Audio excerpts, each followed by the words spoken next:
Bonjour Enchantée. Ira, vous êtes directrice digitale et technologie chez QSRP. Alors on va parler de beaucoup de choses du digital, mais d'abord vous allez dire à nos auditeurs, à nos téléspectateurs, quelles sont les enseignes qui se cachent derrière QSRP.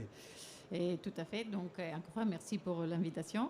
QSRP gère plus de 1500 points de vente aujourd'hui entre restaurants et shop-in-shop et cuisine virtuelle, principalement en Europe, dans 9 pays, avec plusieurs enseignes. Donc, nous avons Otakos en France et dans 8 autres pays, Burger King en Italie, en Belgique, en Luxembourg, Quick en Belgique, en Luxembourg, on a Nordsee en Allemagne et en Autriche, on a Geladal et Dunking en France, Chopsticks en Royaume-Uni, en Irlande et Johnny's Burger aux Pays-Bas. Alors on va surtout parler d'Otakos. Vous pouvez nous donner quelques chiffres? Otakos en France, ça représente quoi? Ou même dans le monde? Oui, tout à fait.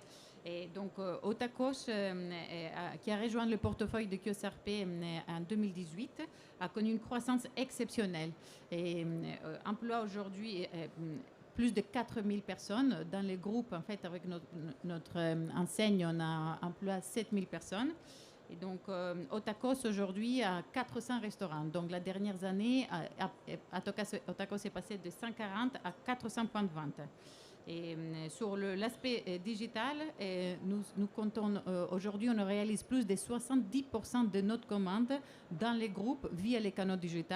Et chez Otakos précisément, plus de 80% de notre commande passe 80%, ce qui est considérable quand même. Oui.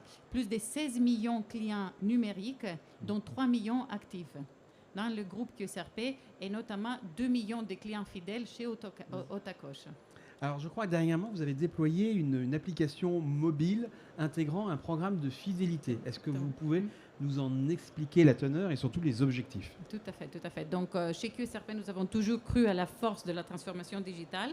Donc dès le départ, on a développé une plateforme numérique commune pour toutes nos marques où on peut innover rapidement et personnaliser les expériences de nos clients. À noter aussi que notre client chez Otakos, nos clientèles sont jeunes, modernes et très connectées. Donc, Otakos, l'application est 100% digitale, pas de carte visite. On peut se connecter avec un QR code instantanément avec notre public. Donc, on peut accumuler des points, bien sûr, avoir accès aux récompenses personnalisées, etc. Et les objectifs, bien sûr, c'est la fidélisation, c'est augmenter la fréquence des visites. Nous offrons régulièrement des expériences ludiques pour engager davantage nos clients. Récemment, on a activé une opération qui a un bon succès, où on a permis à nos clients de créer leur propre tacos, et, avec un comportement très similaire avec les applications de rencontres, ce qui a davantage à augmenter la fidélisation de nos clients. Donc, et vous avez quelques chiffres ou pas à nous donner sur le résultat de cette application mobile, le nombre de téléchargements? Tout à fait. Donc, chez Otakos, on a, comme je vous ai dit, 2 millions de clients sur l'application de fidélité. Et dans le monde, parmi notre marque, on a 16 millions de clients, donc 3 millions qui font des transactions dans les dernières 12 mois. Donc, alors, il y a le mobile, mais également les bornes en magasin. Vous avez développé des kiosques. Est-ce que vous pouvez, là aussi, nous expliquer un peu la démarche? Tout à fait, tout à fait. Donc, les bornes de commande sont essentielles dans notre stratégie, et notamment chez Otakos. Et, elles permettent bien sûr de réduire le temps d'attente en accélérant le processus de commande et du paiement. Et surtout, pendant les heures de forte influence, nous avons intégré le programme de fidélité et des fonctions de paiement sans contact, ce qui souhaitent évidemment nos clients.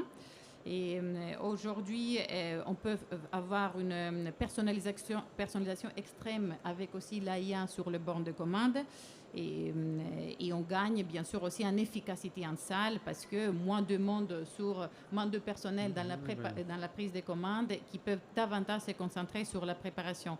Et chez Otakos, 80% de nos restaurants sont équipés en borne qui traite 46% des commandes. Exactement. Donc, bien sûr qu'on a un effet aussi d'un panier moyen qui est largement plus élevée que celle de la salle. Combien de bornes par restaurant?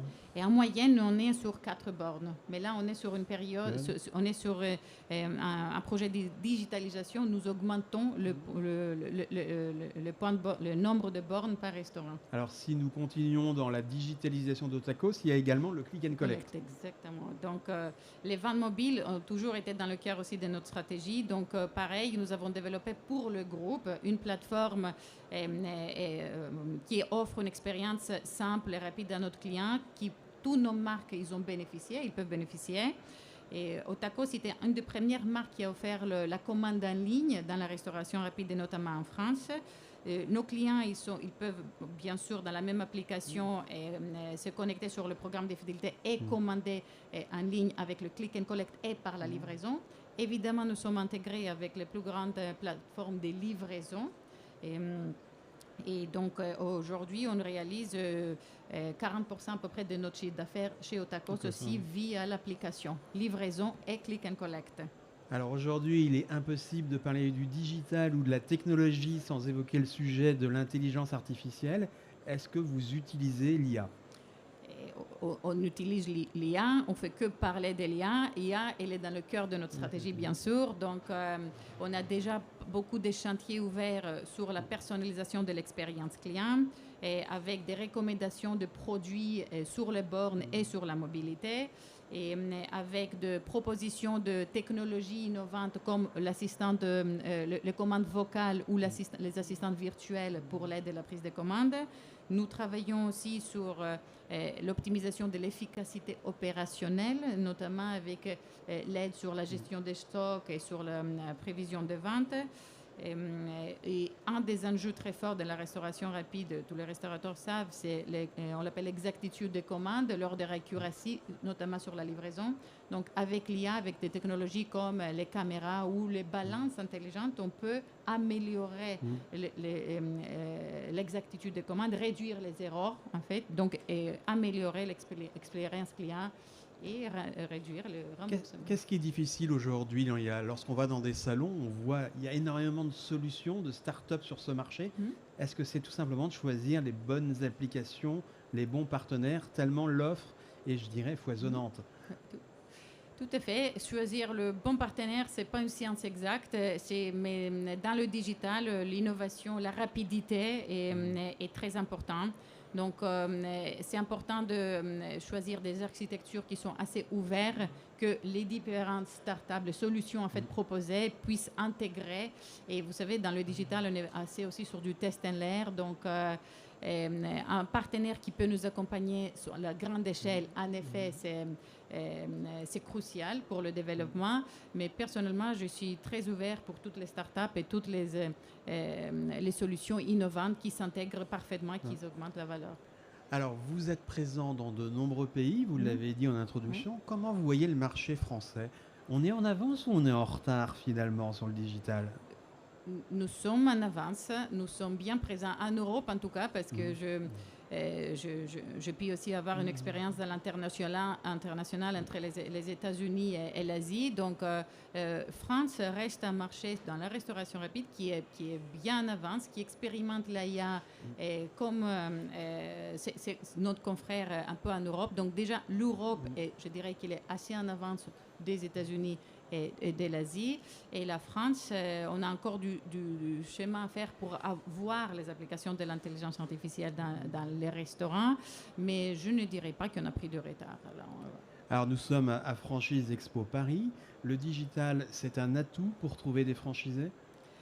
Absolument, absolument. Et pour tous les enjeux qu'on a parlé, de l'amélioration de l'expérience personnelle, des expériences clients, pour l'optimisation de l'efficacité opérationnelle. Donc, c'est un atout d'avoir une vision et une présence dans la transformation digitale.